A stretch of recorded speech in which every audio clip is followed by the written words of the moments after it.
Bonjour à tous, bienvenue sur Mathessa, ma chaîne de maths pour dédramatiser. Au programme aujourd'hui une leçon d'exercice pour les élèves de terminale spécialité, inégalité de Tchebychev et moyenne d'un échantillon.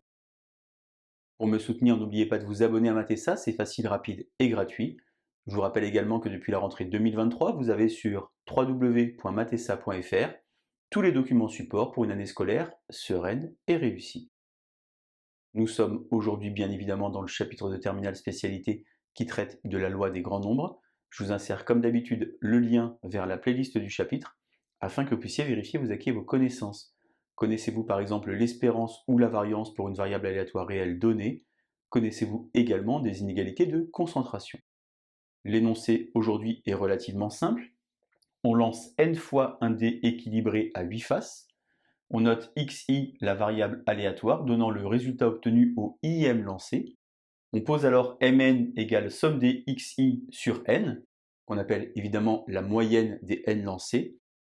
Il faut donc donner un majorant de la probabilité de l'événement m100 moins 4,5 supérieur ou égal à 0,5, à l'aide, bien sûr, de l'inégalité de bien-aimé Tchebychev. Je vous insère aussi le lien vers la playlist du chapitre sur la somme des variables aléatoires si vous n'êtes pas encore au point sur la moyenne. Je vous propose maintenant de mettre la vidéo en pause, tenter de faire l'exercice préparé pour vous, afin de pouvoir trouver la probabilité ici, et on se retrouve juste après pour le résultat. Allez, un brouillon, un crayon, et c'est parti!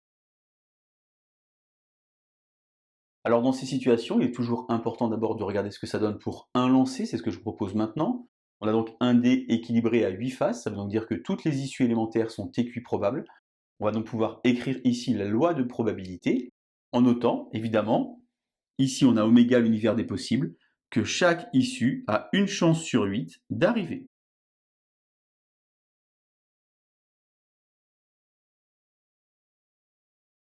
Une chance sur 8 d'arriver. On va donc ici calculer l'espérance mathématique, on a donc 1/8, car je mets en facteur, et ici on a ça fois ça, plus ça fois ça, plus ça fois ça. Finalement 1 plus 2 plus 3 jusqu'à plus 8. Alors comment est-ce qu'on calcule ça? C'est relativement simple. Ici vous avez la somme des n premiers entiers, je vous insère d'ailleurs le lien vers la vidéo de la classe de terminale spécialité, car la formule de la somme des n premiers entiers, c'est n fois n plus 1, divisé par 2. On a donc ici 8 fois 9, divisé par 2, divisé par 8. Finalement 9 divisé par 2, ça fait donc 4,5. Concernant la variance, on a donc ici 1/8, et ici 1 au carré, plus 2 au carré, tac tac tac, plus 8 au carré, moins n'oubliez pas l'espérance au carré, c'est ce qu'on appelle la formule de Koenig. Ici, somme des premiers entiers au carré, la formule c'est n plus 1, 2n plus 1 sur 6. On va donc ici le travailler avec le 8, ça fait donc 8 fois 9 fois 17, divisé par 6, divisé par 8, moins l'espérance au carré. On a donc ici un résultat qui vous donne 5,25.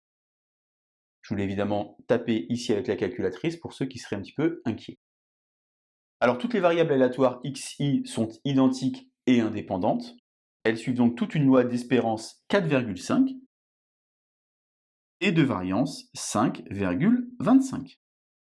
Maintenant on bascule non plus sur un lancé mais sur la moyenne des n lancés. Alors pour rappel on a une formule, c'est que l'espérance de la moyenne c'est donc E de x1 plus xn sur n.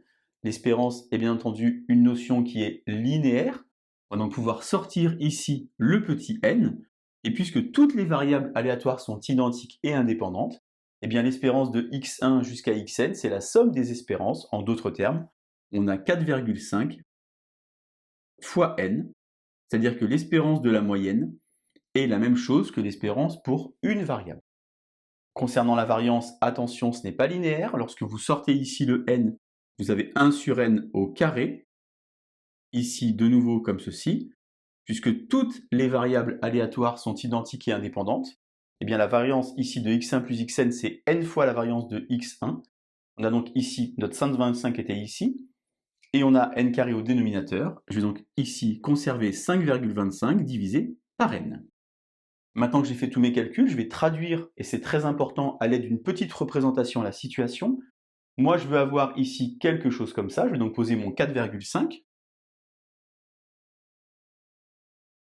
Faut remarquer évidemment que puisque l'espérance de mn c'est pareil que l'espérance de x, que je mette 100 ou que je mette n, ça ne change rien pour l'instant. Ici, j'ai 0,5, donc je vais ajouter 0,5 pour arriver à 5. et enlever 0,5 pour arriver à 4.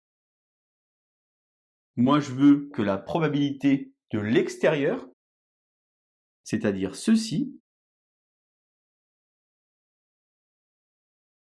eh bien, je vais utiliser l'inégalité de bien-aimé de Chebyshev, que vous connaissez en tout cas, j'espère, qui dit que pour tout est positif strictement, la probabilité de x moins e de x en valeur absolue supérieure ou égale à t est majorée par v de x sur t carré. J'applique donc ceci pour mn. L'espérance de mn, c'est donc 4,5, plus grand que 0,5, doit être majoré par la variance. On l'a vu ici, c'est donc 5,25 sur n fois t carré, c'est-à-dire ici 0,5 au carré. J'ai donc ici comme ceci, et ici 5,25 sur 0,5 au carré, ça fait 21, et il me reste le n au dénominateur. Maintenant, je bascule en remplaçant mon n par 100, et j'obtiens que la probabilité de l'événement m100 moins 4,5 en valeur absolue supérieure ou égale à 0,5 est majorée donc par 0,21, puisque 21 sur 100, évidemment, ça fait 21 centièmes. Voilà donc inégalité de Chebyshev et moyenne d'un échantillon. Notez bien la démarche. D'abord, je regarde ce que ça donne pour une variable. Je bascule sur la moyenne. Je fais, c'est très important, la représentation graphique pour pouvoir conclure. Allez, je vous laisse vous entraîner et je vous dis à bientôt sur Mathessa. Bonne journée!